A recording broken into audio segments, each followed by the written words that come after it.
I think one thing that it will do is it will ensure that a tremendous number of innocent Ukrainian soldiers will die needlessly.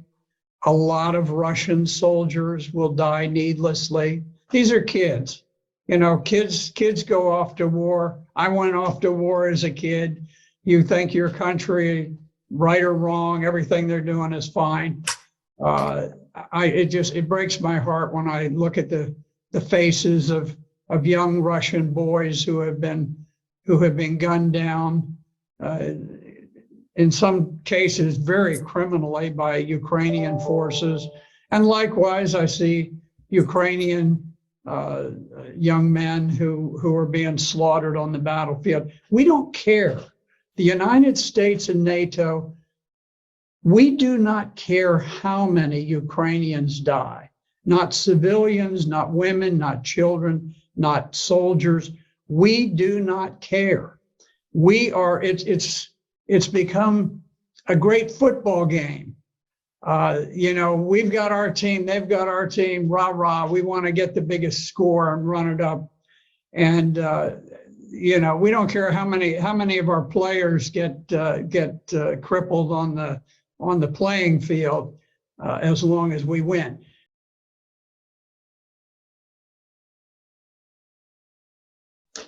We need to understand, we think, oh, well, we're big and we're bad and we have all this stuff. Russia is roughly comparable to the United States in nuclear power. They have hypersonic missiles that we do not have, that can absolutely evade any detection, any timely detection, and they can fire missiles from Russia and reach San Francisco, Los Angeles, Chicago, Detroit, Baltimore, Washington, D.C., New York City. And if you think about just Virginia, where I happen to live, if there were a nuclear war, and keep in mind, they also have a very large and effective fleet of nuclear submarines that lie off the coasts of the United States. They have a great number of nuclear tipped missiles, and they can evade any defenses we have. So just in Virginia, if you look at it, all of Northern Virginia would be essentially annihilated. There would hardly be any human life remaining in Loudoun County, Prince William County, Fairfax County, Arlington, Alexandria.